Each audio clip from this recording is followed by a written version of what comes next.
መጽሐፈ ኢዮብ ምዕራፍ 22 ቴማናዊውም ኤልፋዝ መለሰ እንዲህም አለ። በውኑ ሰው እግዚአብሔርን ይጠቅመዋልን? በእውነት ጥበበኛ ሰው ራሱን ይጠቅማል። ጻድቅ መሆንህስ ሁሉን የሚችለውን አምላክ ደስ ያሰኘዋልን? መንገድህን ማቅናትህስ ይጠቅመዋልን? እርሱንስ ስለ ፈራህ ይዘልፍሃልን? ወደ ፍርድስ ከአንተ ጋር ይገባልን? ክፋትህስ የበዛ አይደለምን? ለኃጢአትም ፍጻሜ የላትም። የወንድሞችህን መያዣ በከንቱ ወስደሃል፣ የእርዘኞቹንም ልብስ ዘርፈሃል።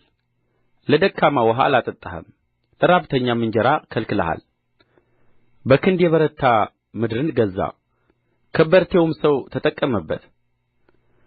መበለቲቱን አንዳች አልባ ሰድደሃታል፣ የድሀ አደጎችም ክንድ ተሰብሮአል።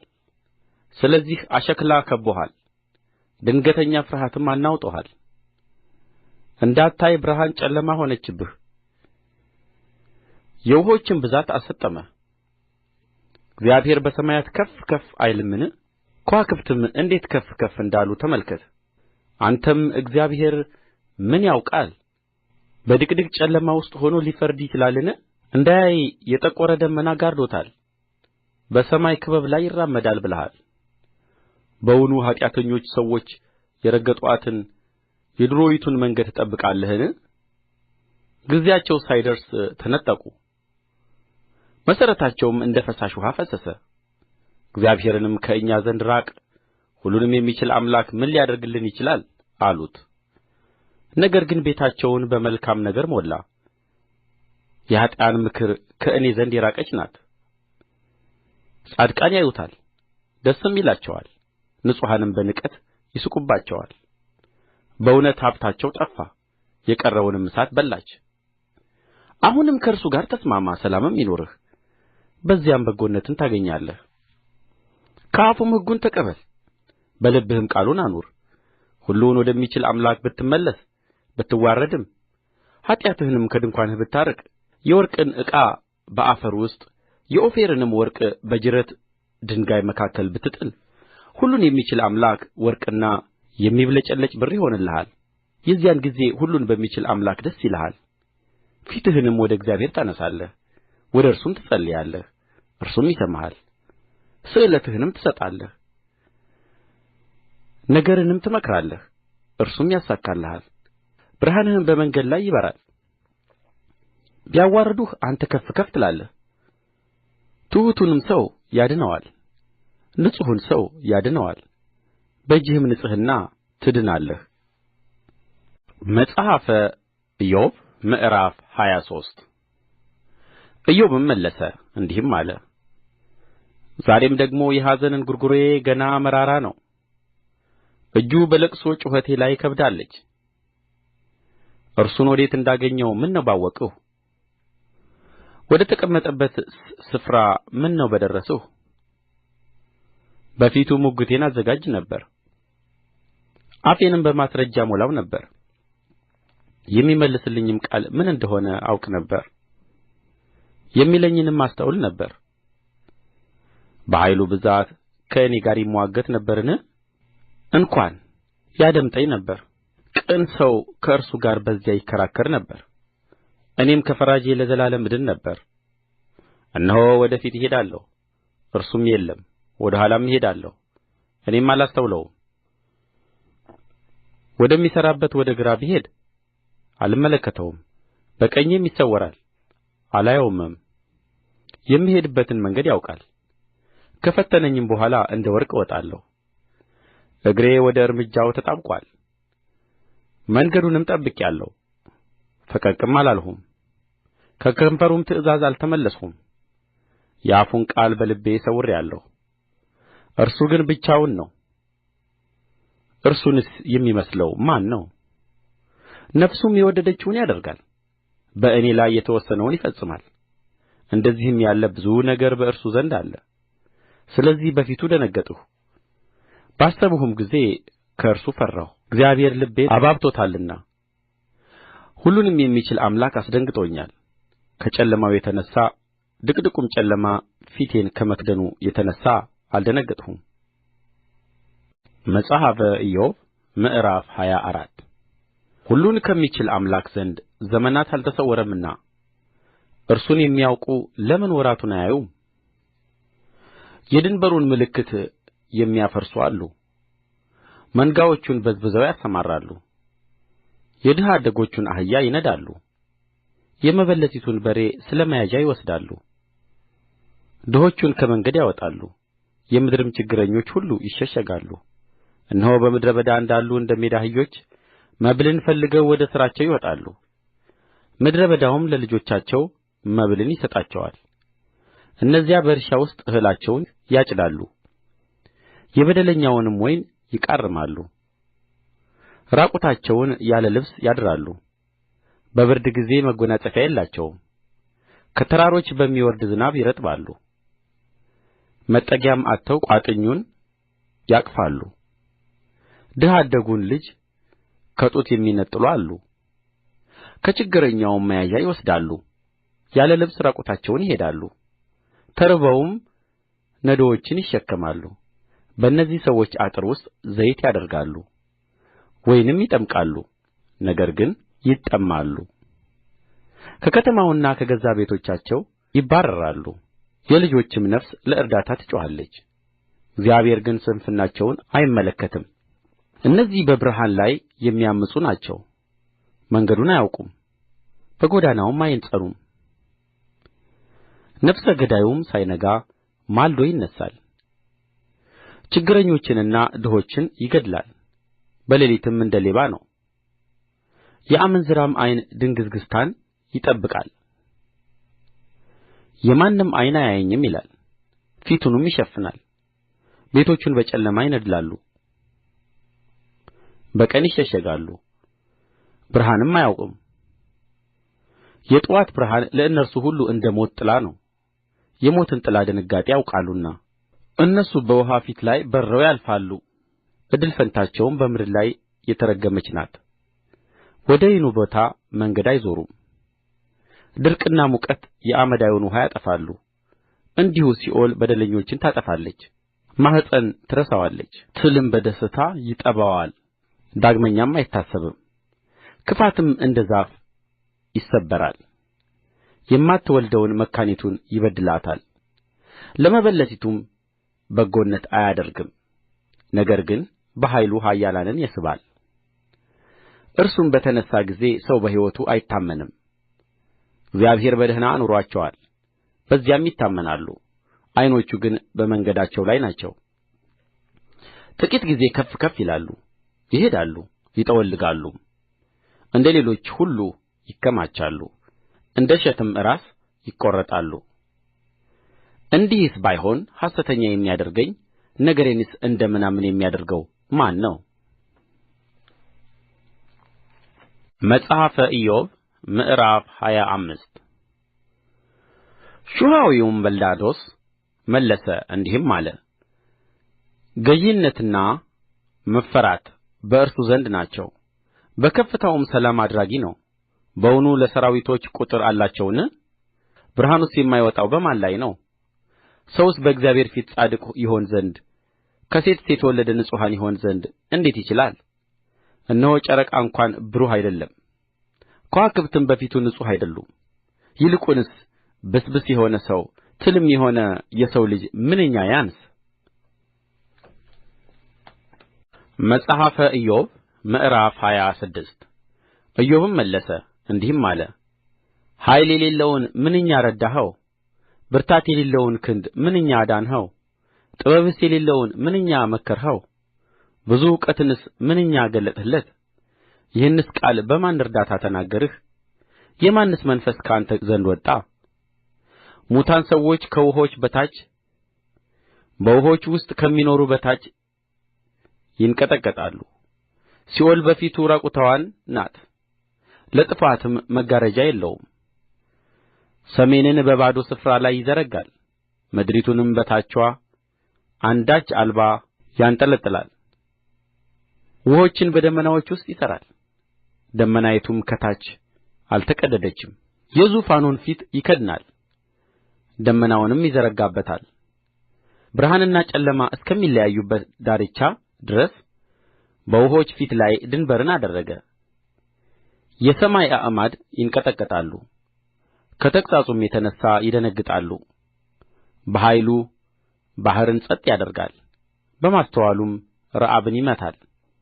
በመንፈሱ ሰማያት ውበትን አገኙ፣ እጁም በራሪይቱን እባብ ወጋች።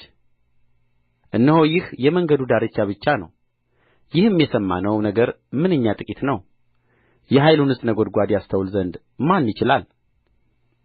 መጽሐፈ ኢዮብ ምዕራፍ 27 ኢዮብም ምሳሌውን ይመስል ዘንድ ደገመ እንዲህም አለ።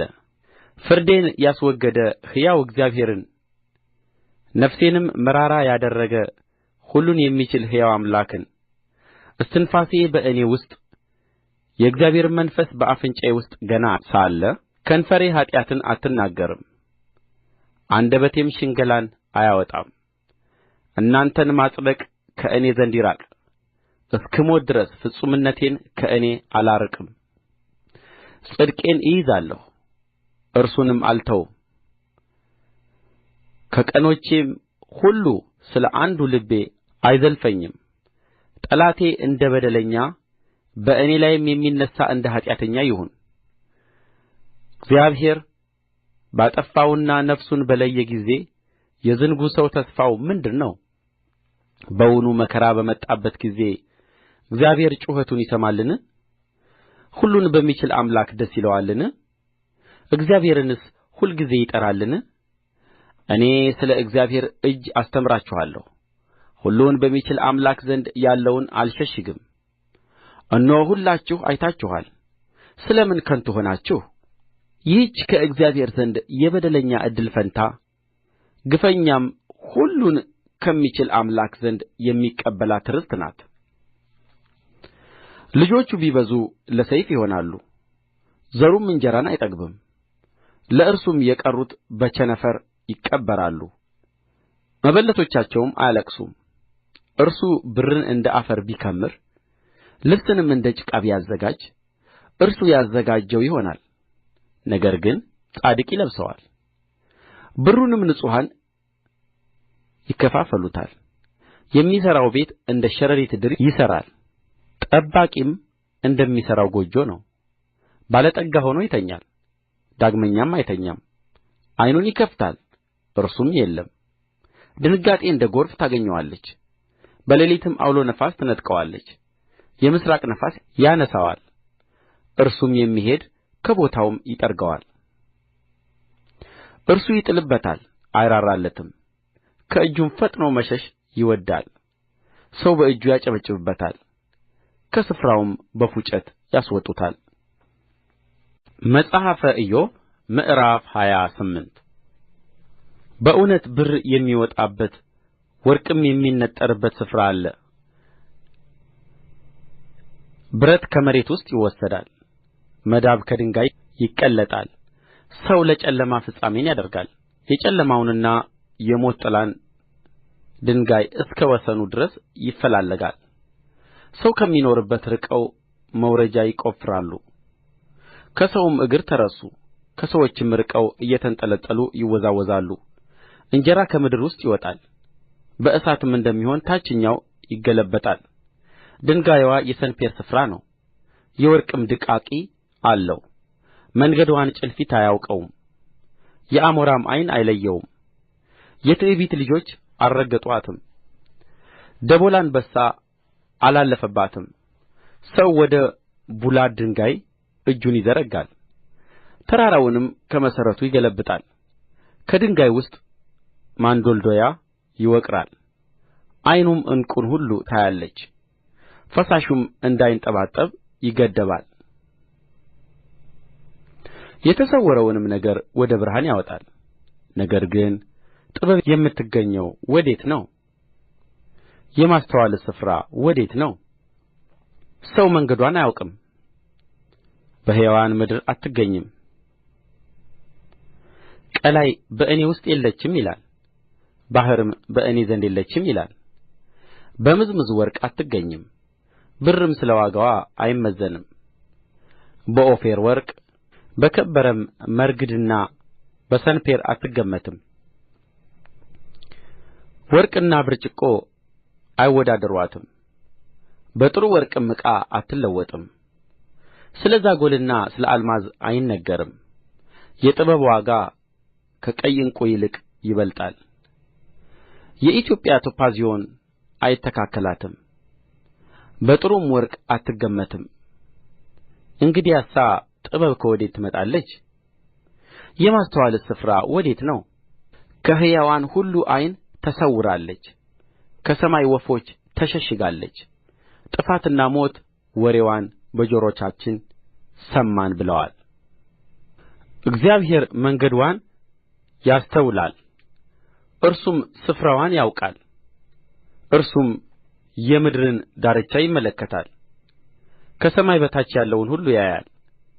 ለነፋስ ሚዛንን ባደረገለት ጊዜ፣ ውኆችንም በስፍር በሰፈረ ጊዜ፣ ለዝናብም ሥርዓትን ለነጐድጓድ መብረቅም መንገድን ባደረገ ጊዜ፣ በዚያን ጊዜ አያት፣ ገለጣትም፣ አዘጋጃትም፣ ደግሞም መረመራት። ሰውንም እነሆ እግዚአብሔርን መፍራት ጥበብ ነው፣ ከኃጢአትም መራቅ ማስተዋል ነው አለው። መጽሐፈ ኢዮብ ምዕራፍ 29 ኢዮብም ምሳሌውን ይመስል ዘንድ ደገመ፣ እንዲህም አለ። እግዚአብሔር ይጠብቀኝ እንደ ነበረው ጊዜ እንደ ፊተኛው ወራት ምነው በሆንሁ! በራሴ ላይ መብራቱ በበራ ጊዜ፣ እኔም ጨለማውን አልፌ በብርሃኑ በሄድሁ ጊዜ፣ በሙሉ ሰውነቴ እንደ ነበርሁ ጊዜ፣ እግዚአብሔር ድንኳኔን በጋረደ ጊዜ፣ ሁሉን የሚችል አምላክ ከእኔ ጋር ገና ሳለ፣ ልጆቼም በዙሪያዬ ሳሉ፣ መንገዴ በቅቤ ይታጠብ በነበረ ጊዜ፣ ድንጋዩ የዘይት ፈሳሽ ያፈስስልኝ በነበረ ጊዜ፣ ወደ ከተማይቱ በር በወጣሁ ጊዜ፣ በአደባባዩም ወንበሬን ባኖርሁ ጊዜ፣ ጐበዛዝት እኔን አይተው ተሸሸጉ፣ ሽማግሌዎችም ተነሥተው ቆሙ። አለቆቹ ከመናገር ዝም አሉ፣ እጃቸውንም በአፋቸው ላይ ጫኑ። የታላላቆችም ድምፅ አረመመ፣ ምላሳቸውም በትናጋቸው ተጣጋ። የሰማችም ጆሮ አሞገሰችኝ፣ ያየችኝም ዓይን መሰከረችልኝ። የሚጮኸውን ችግረኛ ድሀ አደጉንና ረጂ የሌለውን አድኜ ነበርሁና፣ ለጥፋት የቀረበው በረከት በላዬ መጣ። የባልቴቲቱንም ልብ እልል አሰኘሁ። ጽድቅን ለበስሁ፣ እርስዋም ለበሰችኝ። ፍርዴም እንደ መጐናጸፊያና እንደ ኵፋር ነበረ። ለዕውር ዓይን ለአንካሳ እግር ነበርሁ፣ ለድሀው አባት ነበርሁ።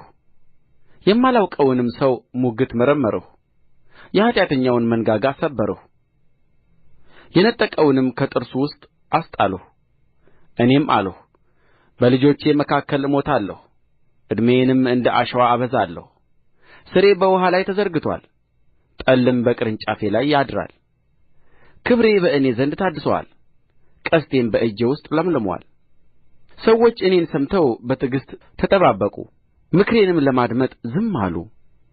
ከቃሌ በኋላ አንዳች አልመለሱም፣ ንግግሬም በእነርሱ ላይ ተንጠባጠበ። ዝናብን እንደሚጠብቁ በትዕግሥት ጠበቁኝ፣ የጥቢን ዝናብ እንደሚሹ አፋቸውን ከፈቱ። እነርሱ ባልታመኑ ጊዜ ሳቅሁላቸው፣ የፊቴንም ብርሃን አላወረዱም። መንገዳቸውን መረጥሁ፣ እኔ እንደ አለቃ ሆኜ ተቀመጥሁ። ንጉሥ በሠራዊቱ መካከል እንደሚኖር ኀዘንተኞችን እንደሚያጽናና ኖርሁ። መጽሐፈ ኢዮብ ምዕራፍ 30 አሁን ግን በዕድሜ ከእኔ የሚያንሱ አባቶቻቸውን ከመንጋዬ ውሾች ጋር ለማኖር የናቅኋቸው በእኔ ላይ ተሳለቁብኝ። ሙሉ ሰው መሆናቸው ጠፍቶባቸው ነበርና የእጃቸው ብርታት ለእኔ ምን ይጠቅማል? በራብና በቀጠና የመነመኑ ናቸው። የመፍረስና የመፈታት ጨለማ ወዳለበት ወደ ምድረ በዳ ይሸሻሉ። በቍጥቋጦ አጠገብ ያለውን ጨው ጨው የሚለውን አትክልት ይለቅማሉ። የክትክታ ሥር ደግሞ መብላቸው ነው።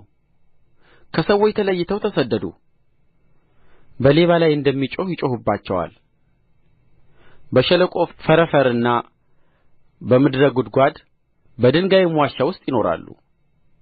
በቍጥቋጦ መካከል ይጮኻሉ፣ ከሳማ በታች ተሰብስበዋል። የሰነፎችና የነውረኞች ልጆች ናቸው፣ ከምድርም በግርፋት የተባረሩ ናቸው። አሁንም እኔ መዝፈኛና መተረቻ ሆንኋቸው። ተጸየፉኝ፣ ከእኔም ራቁ። አክታቸውንም በፊቴ መትፋትን አልተዉም። የቀስቴን አውታር አላልቶብኛል፣ አዋርዶኝማል። እነርሱም በፊቴ ልጓማቸውን ፈትተዋል። በቀኜ በኩል ዱርዬዎች ተነሥተዋል፣ እግሬንም ይገለብጣሉ። የጥፋታቸውን መንገድ በእኔ ላይ ይጐድባሉ፣ ጐዳናዬን ያበላሻሉ። ረዳት የሌላቸው ሰዎች መከራዬን ያበዛሉ። በሰፊ ፍራሽ እንደሚመጡ ይመጡብኛል፣ በባድማም ውስጥ ይንከባለሉብኛል።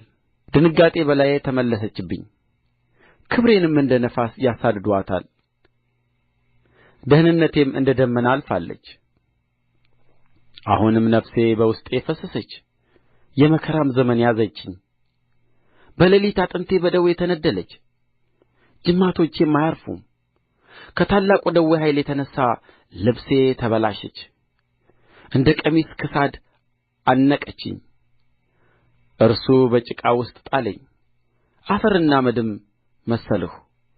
ወደ አንተ ጮኽሁ፣ አልመለስህልኝም። ተነሣሁ፣ አልተመለከትኸኝም። ተመልሰህ ጨካኝ ሆንህብኝ፣ በእጅህም ብርታት አስጨነቅኸኝ። በነፋስ አነሣኸኝ፣ በላዩም አስቀመጥኸኝ። በዐውሎ ነፋስ አቀለጥኸኝ። ለሞት ሕያዋንም ሁሉ ለሚሰበሰቡበት ቤት አሳልፈህ እንደምትሰጠኝ አውቄአለሁና። ነገር ግን ሰው በወደቀ ጊዜ እጁን አይዘረጋምን? በጥፋቱስ ጊዜ አይጮኽምን? ጭንቅ ቀን ላገኘው ሰው አላለቀስሁምን? ለችግረኛስ ነፍሴ አላዘነችምን? ነገር ግን በጎነትን በተጠባበቅሁ ጊዜ ክፉ ነገር መጣብኝ። ብርሃንን በትዕግሥት ጠበቅሁ፣ ጨለማም መጣ። አንጀቴ ፈላች አላረፈችም። የመከራም ዘመን መጣብኝ፣ ያለ ፀሐይ በትካዜ ሄድሁ። በጉባኤም መካከል ቆሜ ጮኽሁ። ለቀበሮ ወንድም ለሰጐንም ባልንጀራ ሆንሁ። ቁርበቴ ጠቈረ፣ ከእኔም ተለይቶ እርግፍግፍ አለ። አጥንቴም ከትኵሳት የተነሣ ተቃጠለች። ስለዚህ መሰንቆዬ ለኀዘን እምቢልታዬም ለሚያለቅሱ ቃል ሆነ። መጽሐፈ ኢዮብ ምዕራፍ 31 ከዓይኔ ጋር ቃል ኪዳን ገባሁ። እንግዲህስ ቈንጆይቱን እንዴት እመለከታለሁ? የእግዚአብሔር እድል ፈንታ ከላይ፣ ሁሉንም የሚችል አምላክ ርስት ከአርያም ምንድር ነው? መዓትስ ለኃጢአተኛ መለየትስ ለሚበድሉ አይደለችምን? መንገዴን አያይምን? እርምጃዬንስ ሁሉ አይቈጥርምን?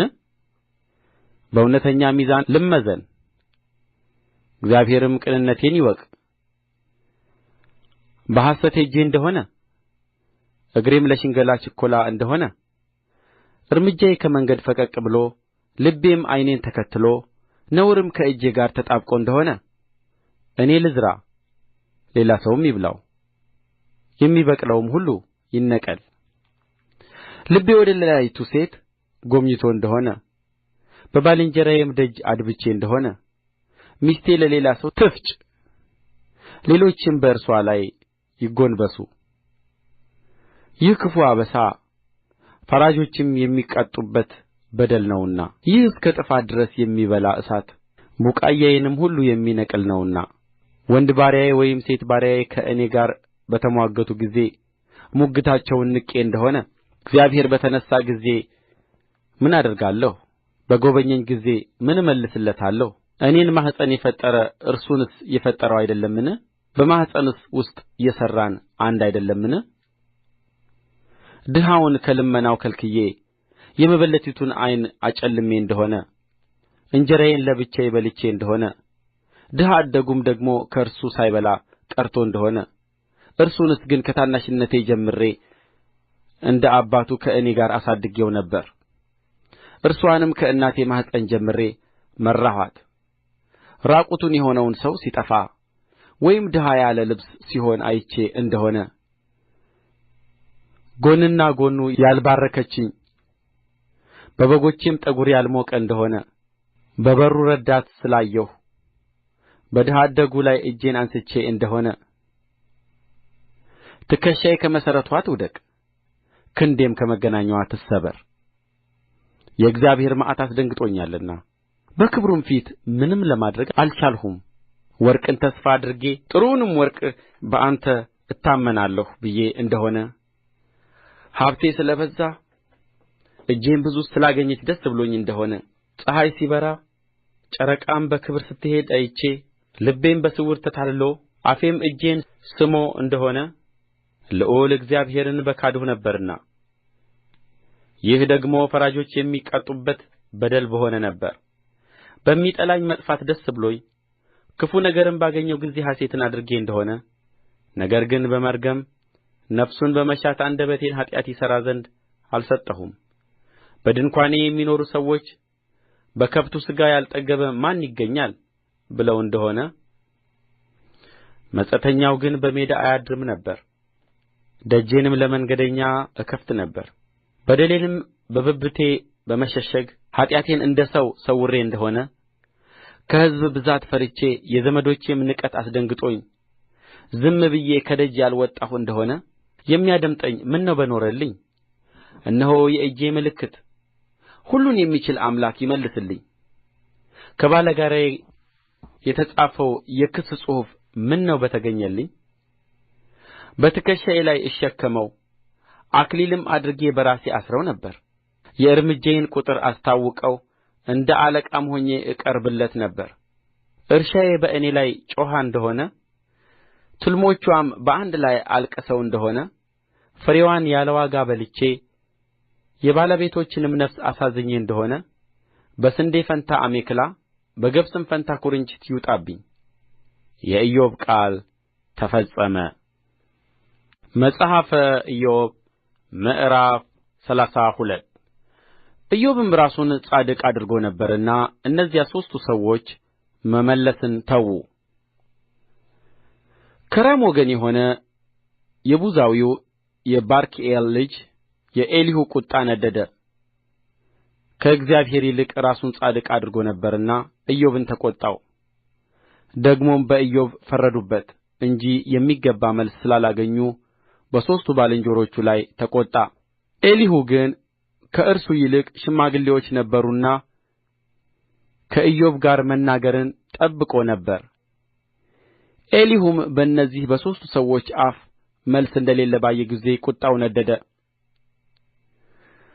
የቡዛዊውም የባርክኤል ልጅ ኤሊሁ ተናገረ እንዲህም አለ። እኔ በዕድሜ ታናሽ ነኝ፣ እናንተ ግን ሽማግሌዎች ናችሁ። ስለዚህም ሰጋሁ፣ እውቀቴን እገልጥላችሁ ዘንድ ፈራሁ። እንደዚህም አልሁ፣ ዓመታት በተናገሩ ነበር፣ የዓመታትም ብዛት ጥበብን ባስተማረች ነበር። ነገር ግን በሰው ውስጥ መንፈስ አለ፣ ሁሉንም የሚችል የአምላክ እስትንፋስ ማስተዋልን ይሰጣል። በዕድሜ ያረጁ ጠቢባን አይደሉም፣ ሽማግሌዎችም ፍርድን አያስተውሉም። ስለዚህም ስሙኝ፣ እኔ ደግሞ እውቀቴን እገልጥላችኋለሁ አልሁ። እነሆ ቃላችሁን በትዕግሥት ጠበቅሁ፣ የምትናገሩትን ነገር እስክትመረምሩ ድረስ ብልሃታችሁን አዳመጥሁ፣ እንዲሁም ልብ አደረግሁ። እነሆም በእናንተ መካከል ኢዮብን ያስረዳ ወይም ለቃሉ የመለሰ የለም። እናንተም ጥበብን አግኝተናል፣ እግዚአብሔር ነው እንጂ ሰው አያሸንፈውም እንዳትሉ ተጠንቀቁ። እርሱ ግን ቃሉን በእኔ ላይ አልተናገረም፣ እኔም በንግግራችሁ አልመልስለትም። እነርሱ ደነገጡ፣ ዳግመኛም አልመለሱም፣ የሚናገሩትንም አጡ። እነርሱ አልተናገሩምና ቆመው ዳግመኛ አልመለሱምና እኔ በትዕግሥት እጠብቃለሁን? እኔ ደግሞ ፈንታዬን እመልሳለሁ፣ እውቀቴንም እገልጣለሁ። እኔ ቃል ተሞልቻለሁና በውስጤም ያለ መንፈስ አስገድዶኛልና። በተሐ ጠጅ እንደ ተሞላና ሊቀደድ እንደ ቀረበ አቁማዳ ሊፈነዳ እንደማይችል እንደ ወይን ጠጅ አቁማዳ እነሆ አንጀቴ ሆነ። ጥቂት እንድተነፍስ እናገራለሁ፣ ከንፈሬን ገልጬ እመልሳለሁ። ለሰው ፊት ግን አላደላም፣ ሰውንም አላቈላምጥም በማቈላመጥ እናገር ዘንድ አላውቅምና ያለዚያስ ፈጣሪዬ ፈጥኖ ከሕይወቴ ይለየኝ ነበር።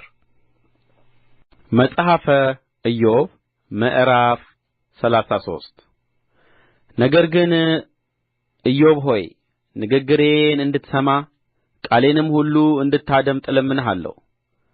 እነሆ አፌን ከፍቻለሁ፣ አንደበቴም በትናጋዬ ተናግሮአል። ቃሌ የልቤን ቅንነት ያወጣል፣ ከንፈሮቼም የሚያውቁትን በቅንነት ይናገራሉ። የእግዚአብሔር መንፈስ ፈጠረኝ፣ ሁሉንም የሚችል የአምላክ እስትንፋስ ሕይወትን ሰጠኝ። ይቻልህ እንደ ሆነ መልስልኝ፣ ቃልህንም አዘጋጅተህ በፊቴ ቁም። እነሆ በእግዚአብሔር ፊት እኔ እንደ አንተ ነኝ፣ እኔ ደግሞ ከጭቃ የተፈጠርሁ ነኝ። እነሆ ግርማዬ አታስፈራህም፣ እጄም አትከብድብህም። በጆሮዬ ተናግረሃል፣ የቃልህንም ድምፅ ሰምቻለሁ። እንዲህም ብለሃል፣ እኔ ያለ መተላለፍ ንጹሕ ነኝ፣ ያለ ነውር ነኝ፣ ኃጢአትም የለብኝም። እነሆ ምክንያት አግኝቶብኛል፣ እንደ ጠላቱም ቈጥሮኛል። እግሬን በግንድ አጣበቀ፣ መንገዴንም ሁሉ ተመለከተ። እነሆ አንተ በዚህ ጻድቅ አይደለህም፣ እግዚአብሔር ከሰው ይበልጣል ብዬ እመልስልሃለሁ። አንተ ለቃሌ ሁሉ አይመልስልኝም ብለህ ስለ ምን ከእርሱ ጋር ትከራከራለህ? እግዚአብሔር በአንድ መንገድ በሌላም ይናገራል፣ ሰው ግን አያስተውልም።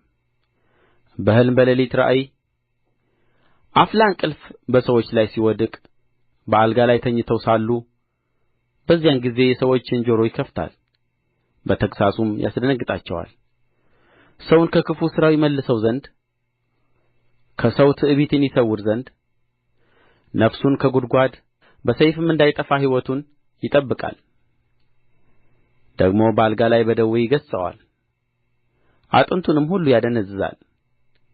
ሕይወትም እንጀራን ነፍሱም ጣፋጭ መብልን ትጠላለች። ሥጋም እስከማይታይ ድረስ ይሰለስላል፣ ተሸፍኖ የነበረውም አጥንት ይገለጣል። ነፍሱ ወደ ጕድጓድ ሕይወቱም ወደሚገድሉአት ቀርባለች። የቀናውን መንገድ ለሰው ያስታውቀው ዘንድ ከሺህ አንድ ሆኖ የሚተረጕም መልአክ ቢገኝለት እየራራለት ቤዛ አግኝቻለሁና ወደ ጕድጓድ እንዳይወርድ አድነው ቢለው ሥጋው እንደ ሕፃን ሥጋ ይለመልማል፣ ወደ ጕብዝናውም ዘመን ይመለሳል። ወደ እግዚአብሔር ይጸልያል፣ እርሱም ሞገስን ይሰጠዋል፣ ፊቱንም በደስታ ያሳየዋል፣ ለሰውም ጽድቁን ይመልስለታል። እርሱም በሰው ፊት እየዘመረ እኔ በድያለሁ፣ ቅኑንም አጣምሜአለሁ፣ የሚገባኝንም ብድራት አልተቀበልሁም። ነፍሴ ወደ ጕድጓድ እንዳትወርድ አድኖአታል፣ ሕይወቴም ብርሃንን ታያለች ይላል። እግዚአብሔር ይህንን ሁሉ ሁለት ጊዜና ሦስት ጊዜ ከሰው ጋር ያደርጋል። ይህም ነፍሱን ከጕድጓድ ይመልስ ዘንድ በሕያዋንም ብርሃን ያበራ ዘንድ ነው። ኢዮብ ሆይ አድምጥ፣ እኔንም ስማ፣ ዝም በል፣ እኔም እናገራለሁ። ነገር ቢኖርህ መልስልኝ፣ ትጸድቅ ዘንድ እወድዳለሁና ተናገር። ያለዚያም እኔን ስማ፣ ዝም በል፣ እኔም ጥበብን አስተምርሃለሁ። መጽሐፈ ኢዮብ ምዕራፍ 34 ኤሊሁም ደግሞ መለሰ እንዲህም አለ፣ እናንተ ጥበበኞች ቃሌን ስሙ፣ እናንተም አዋቂዎች ወደ እኔ አድምጡ። ትናጋ መብልን እንደሚቀምስ ጆሮ ቃልን ትለያለችና ቅን የሆነውን ነገር እንምረጥ፣ መልካሙንም ነገር በመካከላችን እንወቅ። ኢዮብ እኔ ጻድቅ ነኝ፣ እግዚአብሔር ግን ፍርዴን አስወገደ። ምንም እውነተኛ ብሆን እንደ ውሸተኛ ተቈጠርሁ፣ ምንም ባልበድል ቍስሌ የማይፈወስ ነው ብሎአል። ኢዮብም በእግዚአብሔር መደሰት ለሰው ምንም አይጠቅምም ብሎአልና ከበደለኞች ጋር የሚተባበር ክፉ የሚያደርጉስ ጋር የሚሄድ መሳለቅን እንደ ውኃ የሚጠጣት እንደ ኢዮብ ያለ ሰው ማን ነው? ስለዚህ እናንተ አእምሮ ያላችሁ ሰዎች ስሙኝ።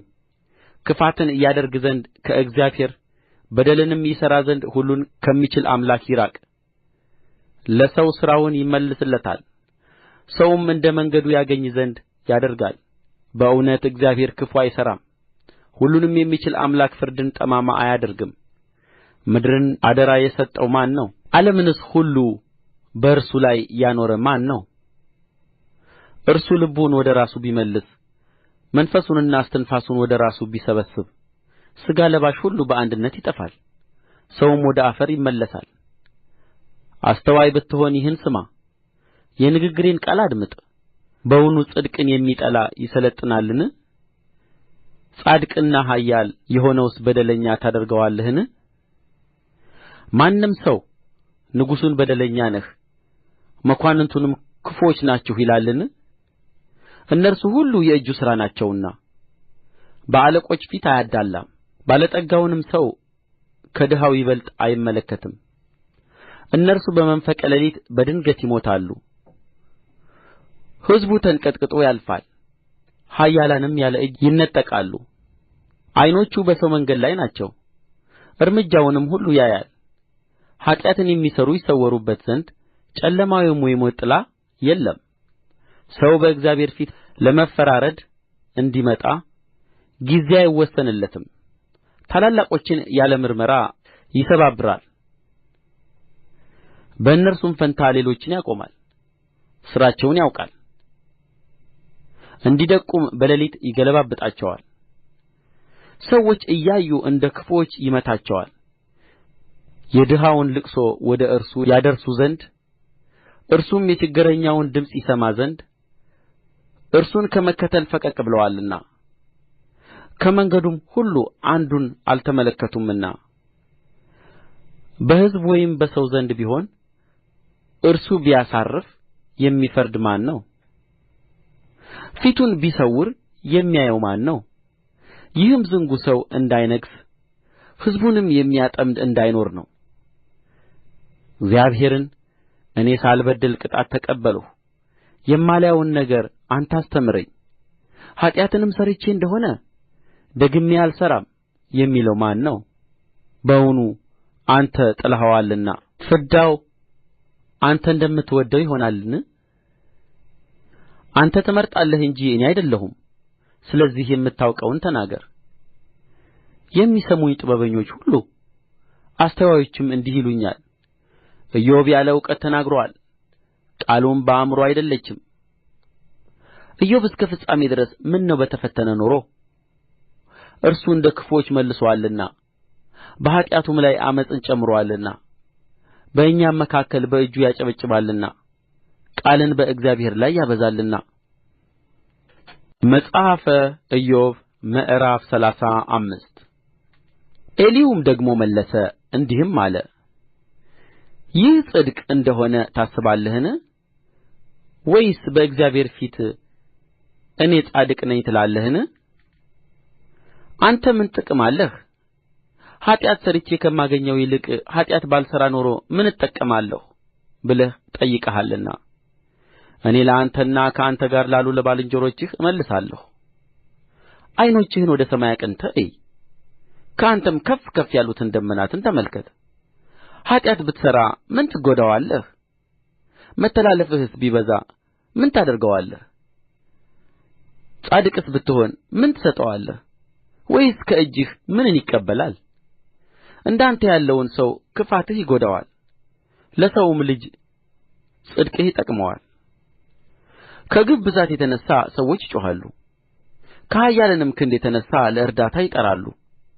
ነገር ግን በሌሊት መዝሙርን የሚሰጥ ከምድርም እንስሶች ይልቅ የሚያስተምረን ከሰማይም ወፎች ይልቅ ጥበበኞች የሚያደርገን ፈጣሪዬ እግዚአብሔር ወዴት ነው የሚል የለም። በዚያ ስለ ክፉ ሰዎች ትዕቢት ይጮኻሉ፣ እርሱ ግን አይመልስላቸውም። በእውነት እግዚአብሔር ከንቱ ነገርን አይሰማም፣ ሁሉን የሚችል አምላክ አይመለከተውም፣ ይልቁንም አላየውም።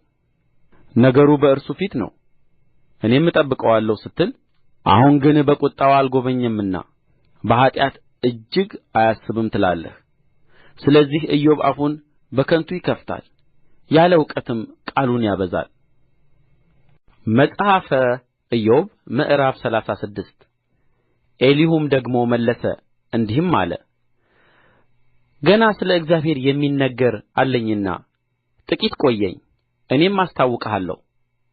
እውቀትን ከሩቅ አመጣለሁ፣ ፈጣሪዬንም ጻድቅ ነው እላለሁ። ቃሌ በእውነት ያለ ሐሰት ነው፣ በእውቀትም ፍጹም የሆነ ከአንተ ጋር አለ። እነሆ እግዚአብሔር ኃያል ነው፣ ማንንም አይንቅም። እርሱም በማስተዋል ብርታት ኃያል ነው። እርሱ የበደለኞችን ሕይወት አያድንም፣ ለችግረኞች ግን ፍርዱን ይሰጣል።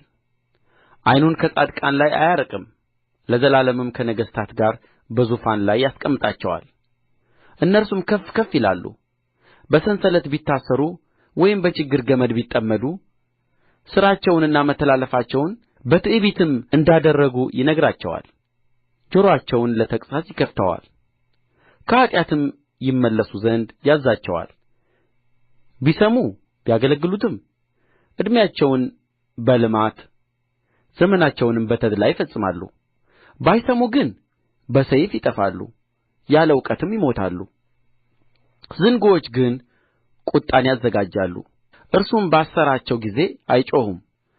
በሕፃንነታቸው ሳሉ ይሞታሉ፣ ሕይወታቸውም በሰዶማውያን መካከል ይጠፋል።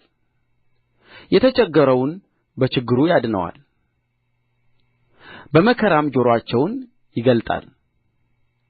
እንዲሁም አንተን ከመከራ ችግር ወደሌለበት ወደ ሰፊ ስፍራ በወሰደህ ነበር። በማዕድህ ላይ የተዘጋጀውም ስብ በሞላበት ነበር። አንተ ግን በበደለኞች ፍርድ የተሞላህ ነህ። ስለዚህ ፍርድና ብይን ይይዝሃል። ቍጣ ለስድብ አያታልልህ፣ የማማለጃም ብዛት ፈቀቅ አያድርግህ። ባለጠግነትህ የኃይልህም ብርታት ሁሉ ያለ ችግር እንድትሆን ሊረዳህ ይችላልን? ወገኖች ከስፍራቸው የሚወጡበትን ሌሊት አትመኝ፣ ከመከራ ይልቅ ይህን መርጠሃልና። ኃጢአትን እንዳትመለከት ተጠንቀቅ። እነሆ እግዚአብሔር በኃይሉ ከፍ ያለውን ነገር ያደርጋል። እንደ እርሱስ ያለ አስተማሪ ማን ነው? መንገዱን ማን አዘዘለት? ወይስ ኃጢአትን ሠርተሃል የሚለው ማን ነው? ሰዎች የዘመሩትን ሥራውን ታከብር ዘንድ አስብ። ሰዎች ሁሉ ተመልክተውታል፣ ሰውም ከሩቅ ያየዋል። እነሆ እግዚአብሔር ታላቅ ነው፣ እኛም አናውቀውም፣ የዘመኑም ቍጥር አይመረመርም። የውኃውን ነጠብጣብ ወደ ላይ ይስባል፣ ዝናብም ከጉም ይንጠበጠባል። ደመናት ያዘንባሉ፣ በሰዎችም ላይ በብዙ ያንጠበጥባሉ። የደመናውንም መዘርጋት የማደሪያውንም ነጐድጓድ የሚያስተውል ማን ነው? እነሆ በዙሪያው ብርሃኑን ይዘረጋል፣ የባሕሩንም ጥልቀት ይከድናል። በእነዚህ በአሕዛብ ላይ ይፈርዳል፣ ብዙ ምግብ ይሰጣል። እጆቹን በብርሃን ይሰውራል፣ በጠላቱም ላይ ይወጣ ዘንድ ያዝዘዋል። የነጐድጓድ ድምፅ ስለ እርሱ ይናገራል፣ እንስሶችም ደግሞ ስለሚመጣው ውሽንፍር ይጮኻሉ። መጽሐፈ ኢዮብ ምዕራፍ 37 ስለዚህም ልቤ ተንቀጠቀጠ፣ ከስፍራውም ተንቀሳቀሰ። የድምፁን መትመም ስሙ፣ ከአፉም የሚወጣውን ጉርምርምታ አድምጡ። እርሱን ወደ ሰማያት ሁሉ ታች ብርሃኑም ወደ ምድር ዳርቻ ይሰድዳል። በስተ ኋላው ድምፅ ይጮኻል፣ ከግርማውም ድምፅ ያንጐደጕዳል። ድምፁም በተሰማ ጊዜ መብረቁን አይከለክልም። እግዚአብሔር በድምፁ ድንቅኛ ያንጐደጕዳል፣ እኛም የማናስተውለውን ታላቅ ነገር ያደርጋል። በረዶውንና ውሽንፍሩን ብርቱንም ዝናብ በምድር ላይ ውደቁ ይላል። ሰው ሁሉ ሥራውን ያውቅ ዘንድ የሰውን ሁሉ እጅ ያትማል። አውሬዎችም ወደ ጫካው ይገባሉ፣ በዋሾቻቸውም ይቀመጣሉ። ከተሰወረ ማደሪያውም ዐውሎ ነፋስ ከሰሜንም ብርድ ይወጣል። ከእግዚአብሔር እስትንፋስ ውርጭ ተሰጥቶአል። የውኆች ስፋት ይጠብባል፣ የውኃውንም ሙላት በደመና ላይ ይጭናል። የብርሃኑንም ደመና ይበታትናል። ለተግሣጽ ወይም ለምድሩ ወይም ለምሕረት ቢሆን ሰው በሚኖርበት ዓለም ላይ ያዘዘውን ሁሉ ያደርግ ዘንድ ፈቃዱ ወደ መራችው ይዞራል። ኢዮብ ሆይ ይህን ስማ፣ ቁም፣ የእግዚአብሔርንም ተአምራት አስብ። በውኑ እግዚአብሔር እንዴት እንደሚያዝዛቸው የደመናውንም ብርሃን እንዴት እንደሚያበራ አውቀሃልን? ወይስ የደመናውን ሚዛን ወይስ በእውቀት ፍጹም የሆነውን ተአምራት አውቀሃልን? በደቡብ ነፋስ ምድር ጸጥ ባለች ጊዜ ልብስህ የሞቀች አንተ ሆይ እንደ ቀለጠ መስተዋት ብርቱ የሆኑትን ሰማያት ከእርሱ ጋር ልትዘረጋ ትችላለህን? እኛ ከጨለማ የተነሣ በሥርዓት መናገር አንችልምና የምንለውን አስታውቀን። ማንም በእርሱ ላይ ቢናገር ፈጽሞ ይወጣልና እኔ እናገር ዘንድ ብወድድ ሰው ይናገረዋልን? አሁንም ነፋስ አልፎ ካጠራቸው በኋላ ሰው በሰማያት የሚበራውን ብርሃን ሊመለከት አይችልም። ከሰሜን ወርቅ የሚመስል ጌጠኛ ብርሃን ይወጣል። በእግዚአብሔር ዘንድ የሚያስፈራ ግርማ አለ። ሁሉን የሚችል አምላክን እናገኝ ዘንድ አንችልም። በኃይል ታላቅ ነው፣ በፍርድና በጽድቅም አያስጨንቅም። ስለዚህ ሰዎች ይፈሩታል። በልባቸውም ጠቢባን የሆኑትን ሁሉ አይመለከትም። መጽሐፈ ኢዮብ ምዕራፍ 38 እግዚአብሔርም በዐውሎ ነፋስ ውስጥ ሆኖ ለኢዮብ መለሰ እንዲህም አለ። ያለ እውቀት በሚነገር ቃል ምክርን የሚያጨልም ይህ ማን ነው? እንግዲህ እንደ ሰው ወገብህን ታጠቅ፣ እጠይቅሃለሁ፣ አንተም ተናገረኝ። ምድርን በመሠረትሁ ጊዜ አንተ ወዴት ነበርህ? ታስተውል እንደ ሆንህ ተናገር። ብታውቅስ መስፈሪያዋን የወሰነ በላይዋስ የመለኪያ ገመድ የዘረጋ ማን ነው? አጥቢያ ኮከቦች በአንድነት ሲዘምሩ የእግዚአብሔርም ልጆች ሁሉ እልል ሲሉ መሠረቶችዋ በምን ላይ ተተክለው ነበር? የማዕዘንዋስ ድንጋይ ያቆመ ማን ነው? ከማኅፀንዋ እንደሚወጣ በወጣ ጊዜ ባሕርን በመዝጊያዎች የዘጋ ማን ነው? ደመናውን ለልብሱ ጨለማንም ለመጠቅለያው አደረግሁ። ድንበሩን በዙሪያው አድርጌ መወርወሪያዎቹንና መዝጊያዎቹን አኑሬ እስከዚህ ድረስ ድረሺ አትለፊ፣ በዚህም ለትዕቢተኛው ማዕበልሽ ገደብ ይሁን አልሁ። የምድርን ዳርቻ ይይዝ ዘንድ ከእርስዋም በደለኞች ይናወጡ ዘንድ በውኑ ከተወለድህ ጀምሮ ማለዳን አዝዘሃልን? ለወገግታም ስፍራውን አስታውቀኸዋልን? ጭቃ ከማኅተም በታች እንደሚለወጥ እንዲሁ እርስዋ ትለወጣለች። ነገርም ሁሉ እንደ ልብስ ተቀልሞአል። ከበደለኞች ብርሃናቸው ተከልክሎአል፣ ከፍ ያለውም ክንድ ተሰብሮአል። ወደ ባሕር ምንጭስ ውስጥ ገብተሃልን? በቀላዩስ መሠረት ውስጥ ተመላልሰሃልን? የሞት በሮች ተገልጠውልሃልን? የሞትንስ ጥላ ደጆች አይተሃልን? ምድርንስ በስፋትዋ አስተውለሃታልን? ሁሉን አውቀህ እንደ ሆነ ተናገር። ወደ ዳርቻው ትነዳው ዘንድ ወደ ቤቱም የሚደርሰውን ጐዳና ታውቅ ዘንድ የብርሃን መኖሪያ መንገድ የት ነው? የጨለማውስ ቦታ ወዴት አለ? በዚያን ጊዜ ተወልደህ ነበርና የዕድሜህም ቍጥር ብዙ ነውና በእውነት አንተ ሳታውቅ አትቀርም። በውኑ ወደ በረዶው ቤተ መዛግብት ገብተሃልን? የበረዶውንስ ቅንጣት ቤተ መዛግብት አይተሃልን? ይኸውም ለመከራ ጊዜ ለሰልፍና ለጦርነት ቀን የጠበቅሁት ነው። ብርሃንስ በምን መንገድ ይከፈላል? የምሥራቅስ ነፋስ በምድር ላይ እንዴት ይበተናል? ባድማውንና ውድማውን እንዲያጠግብ ሱርንም እንዲያበቅል ማንም በሌለበት ምድር ላይ ሰውም በሌለበት ምድረ በዳ ላይ ዝናብን ያዘንብ ዘንድ ለፈሳሽ ውኃ መንዶልዶያውን ወይስ ለሚያንጐደጕድ መብረቅ መንገድን ያበጀ ማን ነው? በውኑ ለዝናብ አባት አለውን? ወይስ የጠልን ነጠብጣብ የወለደ ማን ነው? በረዶስ ከማን ማኅፀን ወጣ? የሰማዩንስ አመዳይ ማን ወለደው? ውኆች እንደ ድንጋይ ጠነከሩ፣ የቀላዩም ፊት ረግቶአል። በውኑ የሰባቱን ከዋክብት ዘለላ ታስር ዘንድ ወይስ ኦሪዮን የሚባለውን ኮከብ ትፈታ ዘንድ ትችላለህን? ወይስ ማዛሮት የሚባሉትን ከዋክብት በጊዜያቸው ታወጣ ዘንድ ወይስ ድብ የሚባለውን ኮከብ ከልጆቹ ጋር ትመራ ዘንድ ትችላለህን? የሰማይን ሥርዓት ታውቃለህን? በምድርስ ላይ እንዲሠለጥን ልታደርግ ትችላለህን? የውኆች ብዛት ይሸፍንህ ዘንድ ቃልህን ወደ ደመናት ታነሣ ዘንድ ትችላለህን? መብረቆች ሄደው እነሆ እዚህ አለን ይሉህ ዘንድ ልትልካቸው ትችላለህን? በውስጡስ ጥበብን ያኖረ ለሰውስ ልብ ማስተዋልን የሰጠ ማን ነው? የሰማይን ደመና በጥበቡ ሊቈጥር የሚችል ማን ነው? ትቢያ በተጠበጠበ ጊዜ ጓሎችም በተጣበቁ ጊዜ የሰማይን ረዋት ሊያዘነብል የሚችል ማን ነው? በዋሾቻቸው ውስጥ ተጋድመው በጫካም ውስጥ አድብተው ሳሉ ለአንበሳይቱ አደን ታድናለህን? የልጆችዋንስ ነፍስ ታጠግብ ዘንድ ትችላለህን? ልጆቹ ወደ እግዚአብሔር ሲጮኹ የሚበሉትም አጥተው ሲቅበዘበዙ ለቍራ መብልን የሚሰጠው ማን ነው? መጽሐፈ ኢዮብ ምዕራፍ 39 የበረሃ ፍየል የምትወልድበትን ጊዜ ታውቃለህን? ዋላይቱስ የምታምጥበትን ጊዜ ትመለከታለህን? እርስዋ የምትፈጽመውንስ ወራት ትቈጥራለህን? የምትወልድበትንስ ጊዜ ታውቃለህን?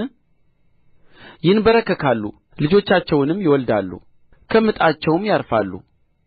ልጆቻቸው ይጠነክራሉ፣ በሜዳም ያድጋሉ፣ ይወጣሉ፣ ወደ እነርሱም አይመለሱም። የሜዳውስ አህያ አርነት ማን አወጣው?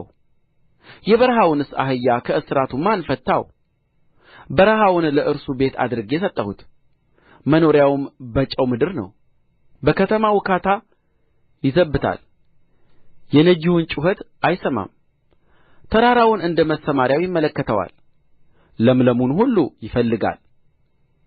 ጎሽ ያገለግልህ ዘንድ ይታዘዛልን? ወይስ በግርግም አጠገብ ያድራልን? ጎሽ ይተልምልህ ዘንድ ትጠምደዋለህን? ወይስ ከአንተ በኋላ በእርሻ ላይ ይጐለጕላልን? ጕልበቱስ ብርቱ ስለ ሆነ ትታመነዋለህን? ተግባርህንስ ለእርሱ ትተዋለህን? ዘርህንስ ይመልስልህ ዘንድ በአውድማህስ ያከማችልህ ዘንድ ትታመነዋለህን? የሰጐን ክንፍ በደስታ ይንቀሳቀሳል፣ ነገር ግን ክንፉና ላባው ጭምተኛ ነውን? እንቍላልዋን በመሬት ላይ ትተዋለች፣ በአፈርም ውስጥ ታሞቀዋለች። እግር ይሰብረው ዘንድ የምድረ በዳም አውሬ ይረግጠው ዘንድ ትረሳለች። የእርስዋ እንዳልሆኑ በልጆችዋ ትጨክናለች፣ በከንቱም ብትሠራ አትፈራም። እግዚአብሔር ጥበብን ከእርስዋ ከልክሎአልና ማስተዋልዋንም አልሰጣትምና። ወደ ላይ ከፍ ከፍ ስትል በፈረስና በፈረሰኛው ትሳለቃለች። ለፈረስ ጕልበቱን ሰጥተኸዋልን? አንገቱንስ ጋማ አልብሰኸዋልን? እንደ አንበጣስ አፈናጠርኸውን? የማንኰራፋቱ ክብር የሚያስፈራ ነው። በኮቴው በሸለቆው ውስጥ ይጐደፍራል፣ በጕልበቱም ደስ ይለዋል። ሰይፍም የታጠቁትን ለመገናኘት ይወጣል፣ በፍርሃት ላይ ይስቃል፣ እርሱም አይደነግጥም፣ ከሰይፍም ፊት አይመለስም። በእርሱ ላይ የፍላጻ ኮረጆና ብልጭልጭ የሚል ጦር ሰላጢንም ያንኳኳሉ። በጭካኔና በቍጣ መሬትን ይውጣል።